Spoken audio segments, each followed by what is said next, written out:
Sampling size के sampling करने के लिए दो टाइप्स की जो होती है सैम्पलिंग होती है। एक होती है विद रिप्लेसमेंट और एक होती है विदाउट रिप्लेसमेंट। विद रिप्लेसमेंट की जो होती है उसका सैम्पल साइजेस निकालने के लिए कि कितने सैम्पल्स बनेंगे, उसके लिए ये फार्मूला होता है कैपिटल एन के ऊपर पावर स्मॉल एन।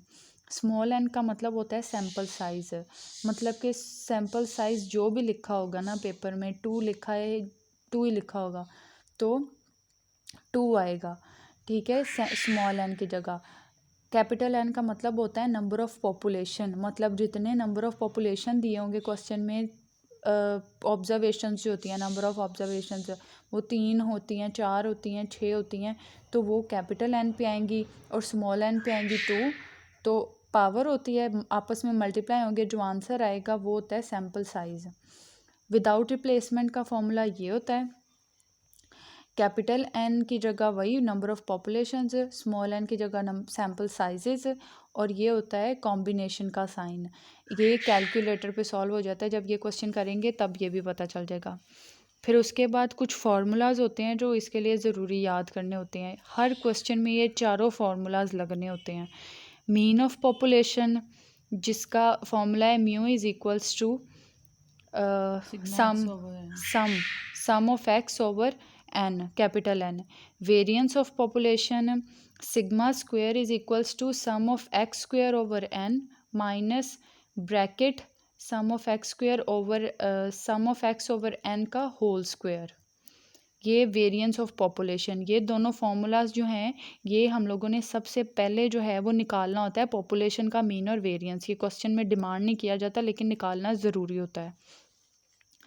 अगर तो स्टैंडर्ड डेविएशन वहाँ पे पूछा गया हो तो फिर हम लोग ये जो हम वेरिएंस निकालेंगे पॉपुलेशन का, उसके आंसर का जब हम अंडर रूट ले लेंगे तो हमारे पास स्टैंडर्ड डेविएशन निकल आएगा, ठीक है। ये भी क्वेश्चन में जब सॉल्यूशन करेंगे तो उसमें पता चल जाएगा इजीली। प्रोबेबिलिटी जो होती है वो हर क्वेश्चन में हमने निकालनी होती है, ठीक है। उसका फार्मूला होता है पी एक्स बार और इज इक्वल्स टू, ये इसका सिंबल होता है, ठीक है, P of x bar, probability का, हाँ, और is equals to frequency over sum of frequency, जिससे पता चल रहा है हम लोगों ने फ्रीक्वेंसी भी निकालनी है। फिर उसके बाद लास्ट पे आ जाता है सैम्पलिंग मीन। अब हम लोग जब सैम्पलिंग डिस्ट्रीब्यूशन बनाते हैं ना, जब हम सैम्पल्स बना लेते हैं उसके बाद एंड पे सैम्पलिंग मीन निकलता है जिसका फॉर्मूला ये है, और सैम्पलिंग वेरिएंस निकलता है जिसका फॉर्मूला ये है, ठीक है। अब हम लोगों का आंसर सही है या गलत है ये कैसे पता चलता है, जब हम मीन ऑफ पॉपुलेशन निकालते हैं वो और सैम्पलिंग मीन दोनों के आंसर सेम आते हैं तो इसका मतलब हमारा आंसर सही है। ये वेरिफिकेशन आखिरी स्टेप होता है जिसमें पता चलता है। और वेरिएंस ऑफ पॉपुलेशन और सैम्पलिंग वेरिएंस दोनों सेम आए तो मतलब कि हमारा आंसर ठीक है। अब हम पहला सवाल करते हैं। तो पहला क्वेश्चन हमारा क्या है कि हम लोगों ने क्या करना है, draw all possible samples of size 2, ठीक है। साइज़ जैसे कि तुम लोगों ने सिर्फ 2 ही रखना था तो हम लोग सिर्फ साइज़ 2 की बात करेंगे। विद रिप्लेसमेंट या विदाउट रिप्लेसमेंट यहाँ पे मेंशन होता है, यहाँ पे विद रिप्लेसमेंट मेंशन है, ठीक है। तो हम लोगों को पहली चीज़ क्या मिल गई है हमारे क्वेश्चन में, विद रिप्लेसमेंट, ठीक है, विद रिप्लेसमेंट WR लिखते हैं। फ्रॉम 3, 5, 7, 9, 11 ये पॉपुलेशन साइज़ है, ठीक है। नंबर 2 हम लोगों को क्या मिल गया, पॉपुलेशन, कैपिटल एन, ठीक है। पॉपुलेशन, पहले पॉपुलेशन लिखेंगे, उसके बाद एन हमारे पास तीसरा पॉपुलेशन से हम लोगों को कैपिटल एन की वैल्यू मिल जाती है, वो कितना है 1 2 3 4 5, तो 5 नंबर ऑफ़ पॉपुलेशन हो गया। कैलकुलेट क्या करना है हम लोगों ने, और उसके अलावा सैम्पल साइज़, चौथी चीज़ जो हमें मिल गई है स्मॉल एन 2, ठीक है, सैम्पल साइज़ 2। अब कैलकुलेट क्या करना है, सैम्पल मीन और उसकी सैम्पलिंग डिस्ट्रीब्यूशन बनानी है हम लोगों ने, और उसके अलावा वेरीफाई करने हैं रिज़ल्ट्स।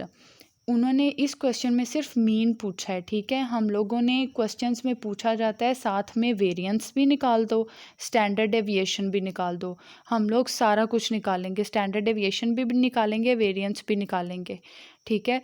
लेकिन आप लोगों ने तब निकालना होता है जब क्वेश्चन में मेंशन हो, ज़्यादातर वेरिएंस मेंशन होता है, मीन और वेरिएंस निकालना होता है, ठीक है। अब इसके 4 स्टेप्स होते हैं। स्टेप नंबर 1, इसमें क्या करना होता है, हम लोगों ने फाइंडिंग पॉपुलेशन मीन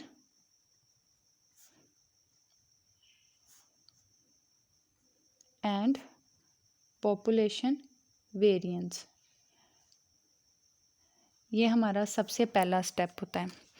इसके अंदर क्या हम लोगों को चाहिए, पॉपुलेशन मीन का जो हमारा फॉर्मूला था, पॉपुलेशन मीन का फॉर्मूला क्या था, mu x sum of x over N. Sum of x over N, ये क्या है हमारा पॉपुलेशन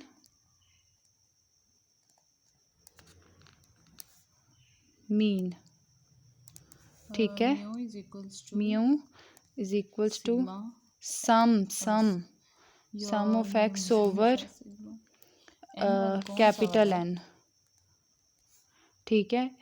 अब इसमें क्या करेंगे, सम इसको बोलते हैं, ठीक है। सम का मतलब समझ आ रहा है, सम के नाम से ही समझ आ रहा है कि सारी जो हमारी पॉपुलेशन की वैल्यूज़ हैं उनको ऐड करना, सम करना, ठीक है। अब यहाँ पर हम लोग इन सबको करेंगे ऐड, कैलकुलेटर पकड़ के ऐड करो, ठीक है। नीचे आ जाता है कैपिटल एन की वैल्यू 5। कैलकुलेटर किधर है,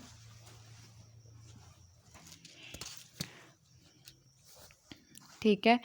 अब इसको हम लोग कर लेते हैं ऐड, 7 9 11 35 ओवर 5, तो 5 7 ज़ा 35 होता है, तो आंसर क्या आ जाएगा हमारे पास 7, एक आंसर निकल आया।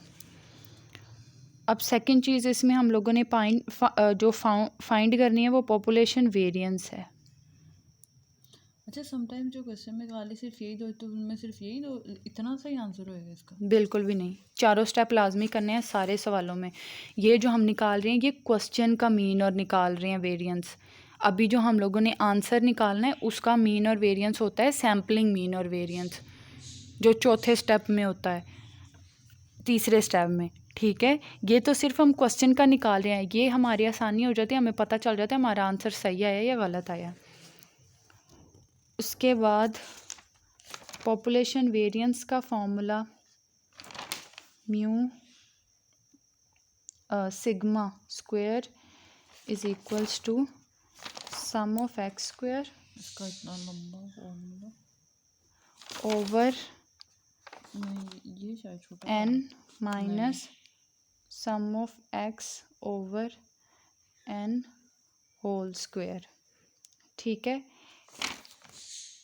हाँ, अब इसके लिए क्या चाहिए हम लोगों को, एक्स तो है हमारे पास, सैम्पल्स तो हैं, एक्स स्क्वायर नहीं है। पहले हम लोगों को इसके लिए एक्स स्क्वायर चाहिए। अब हम एक छोटा सा टेबल बनाएंगे, सैम्पल्स को हम लोग एक्स से डिनोट कर देते हैं, ठीक है। और यहाँ पे हम लोगों ने उसका जो है स्क्वायर लेना है, एक्स स्क्वायर लेना है, ये 2। अब हमारे पास जो पॉपुलेशन पीछे दी हुई है वो है 3 5 7 9 11।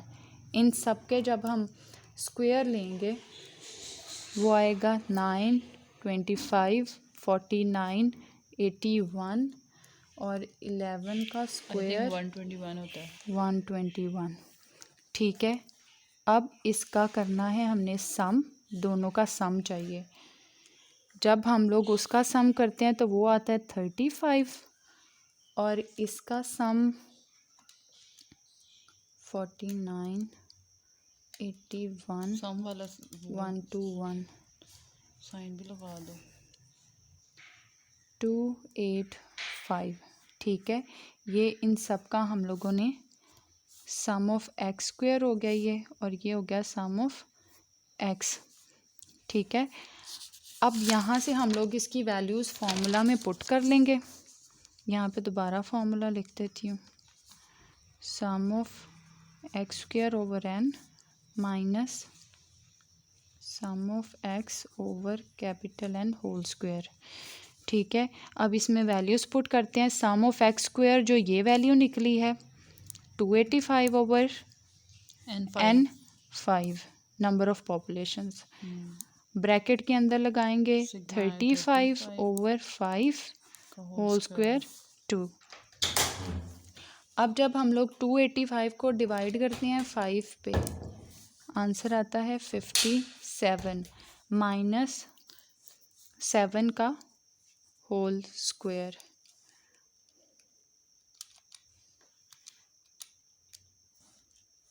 जब 7 का होल स्क्वायर लेंगे हम लोग तो आता है 49।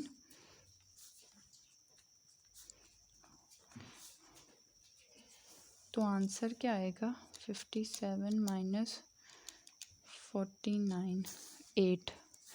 अब हमारे पास ये दो आंसर आ गए। ठीक है, अब हमारे पास 8 आंसर आया है। फॉर एग्ज़ाम्पल उन्होंने क्वेश्चन में कहा होता है कि स्टैंडर्ड डेविएशन भी निकालना है। ठीक है, सैम्पलिंग का जब स्टैंडर्ड डेविएशन कहेंगे तो फिर जो हम लोग सैम्पलिंग का करेंगे ना उसका स्टैंडर्ड डेविएशन निकालेंगे।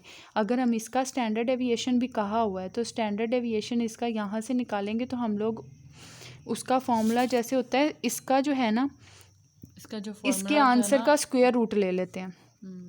इसके आंसर का जब हम स्क्वायर रूट लेंगे ना तो वो हमारे पास स्टैंडर्ड डेविएशन निकल आता है। ठीक है, √8 तो हमारे पास ये जो है इसका आंसर निकल आता है। अब हम लोगों का स्टेप 1 कंप्लीट हो गया। स्टेप 2 हम लोगों ने क्या करना है, अब हम लोगों ने सैंपल्स बनाने और उनका मीन फाइंड करना है। Step 2 draw sample. यहाँ पे हमने क्या करना है, draw samples and find mean. अब हम लोगों को पता है कि हमारी जो रिप्लेसमेंट है वो है विद रिप्लेसमेंट। जैसे कि मैंने पहले बताया कि जब विद रिप्लेसमेंट होता है तो उसका फॉर्मूला होता है n के ऊपर स्मॉल n, सैंपल्स का पता लगाने के लिए कि कितने सैंपल्स बनेंगे। ठीक है, अब कैपिटल N हमारे पास है 5, स्मॉल n जो सैंपल साइज़ है वो है 2। तो 5 को 2 से जब हम लोग मल्टीप्लाई करेंगे, ये इसकी पावर नहीं है, बस वही है ना, इसको मल्टीप्लाई करना है हमने 5 2 से। नहीं इसकी पावर है, मल्टीप्लाई नहीं करना, सॉरी इसकी पावर है। ठीक है, ये बनेंगे, हाँ ये बनेंगे 25 बनेंगे ये सैंपल्स। ठीक है, अब हम लोग को पता चल गया हमारे 25 सैंपल्स बनने हैं। सबसे पहले तो हम लोग यहाँ पे एक नंबर का टेबल बनाएंगे। ठीक है, टेबल बनाने के लिए एक नंबर की हेडिंग दे दी क्योंकि हमें पता है हमारे सैंपल्स कितने बनने हैं 25। यहाँ से 1 2 3 4 5 6 7 8 9 10 11 12 13 14 15 16 17 18 19 20 21 22 23 24 25 सैम्पल साइजेस बनने हैं।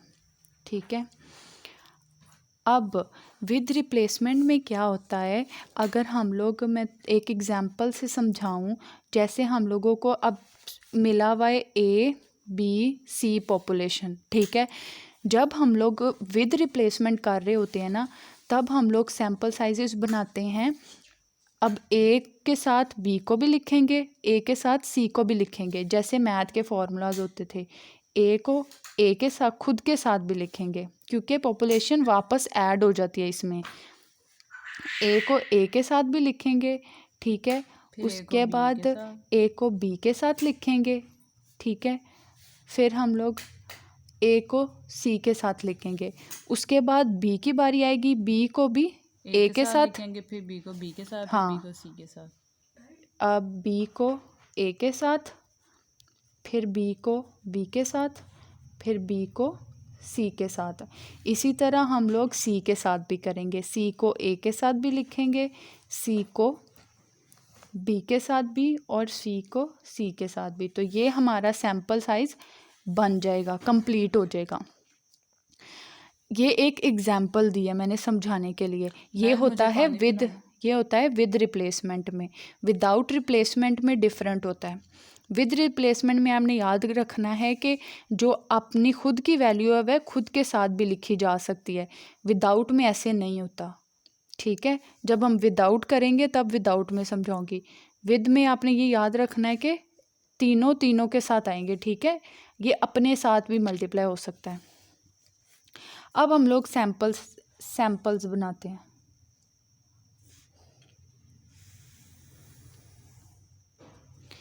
ठीक हो गया। जब हम सैम्पल्स बनाएंगे तो हम लोगों के पास जो हमारी पॉपुलेशन थी वो क्या थी? 3, 5, 7, 9, 11। ठीक है। अब हम लोगों का पहली जो पॉपुलेशन थी, यहाँ पे ऊपर मैं फॉर एग्जांपल लिख देती हूँ 3, 5, 7, 9 और 11, ठीक है। पहला हमारा क्या है? हमारे पास 3। अब हम लोगों ने 3 को क्या करना है? सबके साथ लिखना है। सबसे पहले 3 खुद के साथ लिखा जाएगा, फिर सबके साथ लिखा जाएगा। 3 को 3 के साथ, 3 को 5 के साथ, 3 को 7 के साथ, 3, 9, 9, 3, 11, 3, 11। अगला नंबर क्या आ गया? 5। 3, अब 5 को 3 के साथ, फिर खुद के साथ उसको लिखेंगे। 5 को 3 के साथ, 5, 5, 5, 7, 5, 7, 5, 9, 5, 9, 5, 5, 11। 11। अब 7 को लिखेंगे। 7, 3, 7, 5, 7, 7, 7, 9, 7, 11।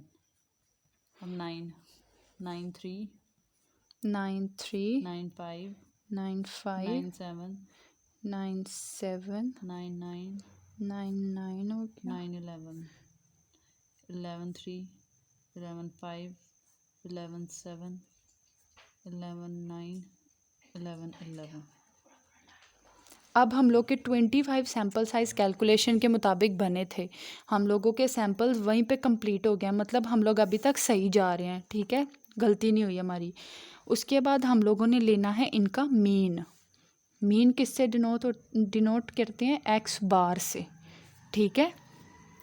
अब हमने लेना है इनका मीन। मीन कैसे लेते हैं? इन दोनों को आपस में ऐड करते हैं और डिवाइड करते हैं 2 पे। 2 पे क्यों डिवाइड करेंगे? क्योंकि ये 2 वैल्यूज़ हैं। अगर यहाँ पे ये 3 वैल्यूज़ होती तो फिर नीचे 3 आता। जितनी वैल्यूज़ होती हैं उसके साथ डिवाइड करना होता है। अब 3 को 3 में ऐड करेंगे और डिवाइड करेंगे तो क्या आएगा? 3 + 3 6, 6 / 2 3। इसी तरह 8 / 2 4। इसको ज़रा, ठीक है। अब हम लोगों का सेकंड स्टेप यहाँ पे ख़त्म हो जाता है। हम लोगों ने क्या निकालने थे? सैम्पल्स बनाने थे। सैम्पल्स बन गए।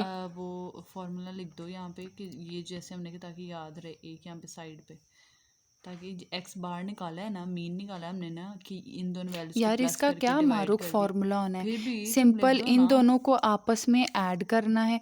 सैम्पल्स को ऐड करना है, डिवाइडेड बाय 2 करना है, मीन का फॉर्मूला। अच्छा, अब ये सारे हम लोगों को मीन निकल आए, ठीक है। अब मीन निकल आ गया, सेकंड स्टेप हमारा यहाँ पे कंप्लीट हो जाता है। सेकंड स्टेप के बाद अब हम चलते हैं थर्ड स्टेप की तरफ। थर्ड स्टेप हमारा है sampling distribution of mean. Step number 3, sampling distribution of क्या टाइम हुआ है? मीन। अब यहाँ पे हम लोग पहले मीन की हेडिंग देंगे। यहाँ पे भी एक टेबल ही बनेगा सिर्फ, ठीक है। अब पीछे जो हम लोगों ने सारे मीन निकाले हैं, अगर यहाँ पे आप लोग देखें तो पता चल रहा है कि काफ़ी वैल्यूज़ ऐसी हैं जो रिपीटेड हैं, ठीक है। इसके अंदर सबसे स्मॉलेस्ट वैल्यू देखनी होती है और सबसे लार्जेस्ट वैल्यू देखनी होती है, ठीक है। अब सबसे स्मॉलेस्ट वैल्यू क्या है हमारे पास? 3, ठीक है। 3 4 5 6 7 8 9 10 11। अब हम लोगों ने इसको एक ही बारी लिखना है, रिपीटेड वैल्यूज़ आ रही हैं बार बार यही, तो 3 से लेकर 11 तक हम लोग यहाँ पे काउंटिंग लिख लेंगे, ठीक है। 3 4 5 6 7 8 9 10 11 तक काउंटिंग लिख ली। सेकंड स्टेप इसमें हमारा क्या होगा, हम लोगों ने यहाँ पर टैली बनाने की ज़रूरत तो नहीं होती, फ्रीक्वेंसी बना देते हैं। तुम लोग की टीचर ने टैली बनाया था लेकिन मैं टैली नहीं बना रही, तो बना दो। टैली बनाना क्या होता है? वो लाइनें लगा के, ठीक है, वो एक स्टेप इंक्रीज करने की बात है, ठीक है। टैली बना लेना, मैं यहाँ पे लिख देती हूँ बस टैली माँ। फ्रीक्वेंसी। अब पीछे देखना है कि 3 कितनी दफ़ा आया था। 3 सिर्फ एक दफ़ा आया था, तो यहाँ पे 3 का लिख देना है 1 फ्रीक्वेंसी में। इसी तरह पीछे देखना है 4 कितनी दफ़ा आया था। 4 आया था 1 2 टाइम्स, तो यहाँ पे लिखते जाएंगे। बस अपनी ब्रेक लगा लेते हैं ना, तो टैली बना भी दें तो यहाँ पे 3 1 2 3 4 1 2 3 4 5 2 3 4 1 2 3 1 2 1, ठीक है। अब ये हम लोगों ने निकाल ली फ्रीक्वेंसी, ठीक है, फ्रीक्वेंसी निकाल ली। अब इसके अगला स्टेप क्या है हमारा, हम लोगों ने निकालना होता है इसी टेबल के अंदर P of x. P of x क्या है? प्रोबेबिलिटी, ठीक है। वो क्या होता है, इससे पी ऑफ एक्स निकालना होता है ये, ठीक है। पी ऑफ एक्स होता है प्रोबेबिलिटी। इसमें हम लोग क्या करते हैं, सबसे पहले फ्रीक्वेंसी का निकालते हैं टोटल। जब हम लोग फ्रीक्वेंसी का यहाँ पे टोटल निकालेंगे 4 5 4 3 2 1 25, ठीक है। 25 हमारा टोटल है। प्रोबेबिलिटी में क्या होता है कि आप एक्स बार के साथ उसको डिवाइड करते हो, ठीक है। कैसे लिखते हो? 3 ऊपर आ जाता है, एक्स बार ऊपर आ जाता है, और ये 25 जो टोटल फ्रीक्वेंसी का है ये नीचे आ जाता है। उसी तरह 4 ऊपर आ जाता है, 25 नीचे। इसी तरह हम लोग इसको लिख लेंगे सारी फ्रीक्वेंसीज के साथ। प्रोबेबिलिटी पी ऑफ एक्स निकाल रहे हैं, ठीक है। 8/24, 9/25, 10/25, 11/25, ठीक है। अब इसके बाद ये हम लोग चीज़ें क्यों निकाल रहे हैं, क्योंकि हम लोगों ने क्या करना है, सैम्पलिंग वेरिएंस निकालना है और सैम्पलिंग मीन निकालना है। उसके लिए हम लोग ये स्टेप कर रहे हैं। अगला स्टेप है हमारा x bar p of x bar. X bar p of x bar क्या मतलब है? X bar p of x bar के साथ मल्टीप्लाई हो रहा है, ये वाली इसके साथ मल्टीप्लाई हो रहे हैं, ठीक है। कैसे हो रहे हैं? 3 से मल्टीप्लाई होगा, 4 से मल्टीप्लाई होगा, 5 से मल्टीप्लाई होगा, ठीक है। अब इसमें थोड़ा सा गलती हुई है, ये ऐसे नहीं है। जैसे प्रोबेबिलिटी का फॉर्मूला है, पी ऑफ एक्स निकालने के लिए frequency over sum of frequency होता है, ठीक है। इसमें हम लोगों ने एक्स को नहीं देखना था, इसमें फ्रीक्वेंसी को देखना था। F over sum of x, मतलब कि एफ ऊपर आएगा, फ्रीक्वेंसीज ऊपर आएंगी, सम ऑफ एक्स उन सब के नीचे आएगा। तो यहाँ पर 1 आना था, यहाँ पर 2, ठीक है, यहाँ पर 3 4, यहाँ पर 5, यहाँ पर फिर 4, यहाँ पर 3, 2 और 1। ठीक है, उसके बाद अगला कॉलम हम लोग बनाएंगे x bar p of x. मतलब कि मीन के साथ अब इसको जो है हम लोग मल्टीप्लाई करेंगे। तो जब हम इसको मीन के साथ मल्टीप्लाई करेंगे तो क्या होगा, 3 1 के साथ मल्टीप्लाई होगा तो क्या आ जाएगा 3/25। 4 2 के साथ मल्टीप्लाई होगा तो क्या आएगा 8/25। 5 3 के साथ तो 15/25। 6 4 के साथ तो 24/25। 7 5 के साथ तो 35/25। 8 जब होगा 4 के साथ तो 40। नहीं 32। मैं मैथ्स खराब हो गया। 9 3 ज़ार क्या होता है 27। 20 10 2 ज़ार 20/25। 11 1 ज़ार 11/25। ठीक है, इसका हम लोग कर लेंगे सम। इन सब का हम लोग सम करके नीचे लिखेंगे। अब इसको पॉज। तो इन सब का जब हम लोग सम करेंगे तो हमारे पास आएगा 175/25। ठीक है, उसके बाद अगला कॉलम होगा एक्स बार का स्क्वायर। जब हम लोग एक्स बार का स्क्वायर लेंगे तो हमारे पास क्या आएगा, 3 का स्क्वायर 9, 4 का स्क्वायर 16, 25 36 49 56 आई थिंक सो इसका होता है। 8 8 ज़ार क्या होता है या 64 आई गेस। 63 नहीं 64 होता है। 64 है। 88 का भी कर लो, 64 ही है। 64 ही होता है। तुम कंफ्यूज कर रही 64 है। ठीक हो गया, उसके बाद हम लोग जो है अगला स्टेप करेंगे एक्स बार का स्क्वायर और पी ऑफ एक्स। ठीक है, अब इसमें हम लोग क्या करेंगे यार, इतने स्टेप्स हैं, इसके साथ चुप कर जोगी। तो इसके साथ हम लोग अब मल्टीप्लाई करेंगे पी ऑफ एक्स को एक्स बार के साथ। तो 9 1 ज़ार क्या आएगा 9/25। समझ आ रही है। अब कैलकुलेटर पकड़ो, मैथ्स इतना तेज 16 को 2 से मल्टीप्लाई करेंगे तो 32/25। 25 को 3 से 75/25। 4 को 36 से 144/25। अच्छा, हम लोगों ने क्या किया है, अब मैंने वो सारी वैल्यूज़ जो हैं उनको मल्टीप्लाई करके लिख लिया है। हम लोगों ने क्या करना था, एक्स बार स्क्वायर को पी ऑफ एक्स बार के साथ जो है मल्टीप्लाई करना था।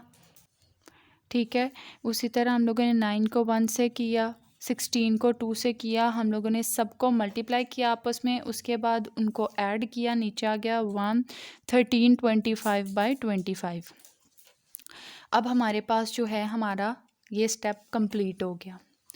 अब इस स्टेप के कंप्लीट होने के बाद हमारे पास आता है लास्ट स्टेप, जो कि होता है वेरिफिकेशन का स्टेप। ठीक है, स्टेप नंबर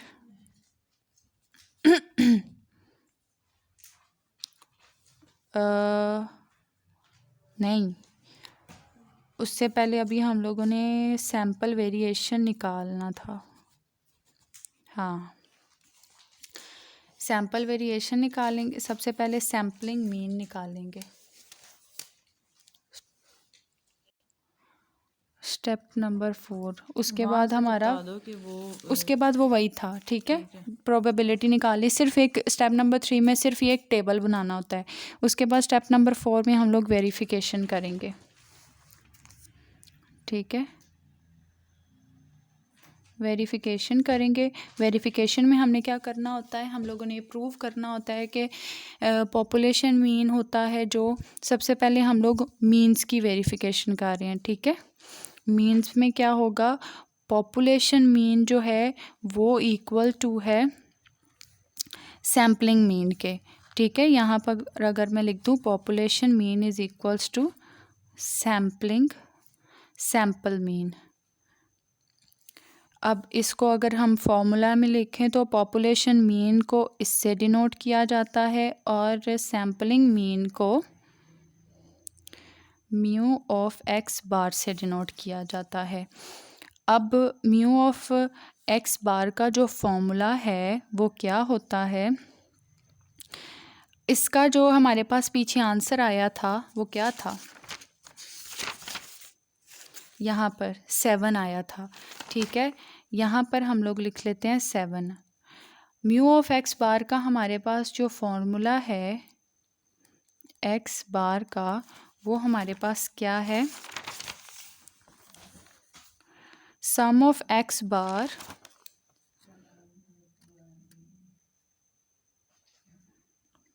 और यहाँ पे पी ऑफ एक्स बार, ठीक है। ये हमारे पास फॉर्मूला है। यहाँ पर हम इस फॉर्मूला को लिख रहे हैं, ये इसका फॉर्मूला है। अब हमारे पास जैसे यहाँ पर जो है इसकी वैल्यूज़ हैं, ठीक है, मौजूद हैं। हमने इसका नीचे सम भी किया हुआ है, ठीक है। यहाँ पर उन्होंने हमसे सम ही पूछा है, sum of x bar p of x bar. इसका हम लोग यहाँ पे आंसर लिख देंगे 175/25। जब हम इसको सॉल्व करते हैं 175/25, तो आंसर क्या आ रहा है 7। तो हमारे पास उस साइड पे भी 7 है, इस साइड पे भी 7 है, तो प्रूव हो गया कि हमारा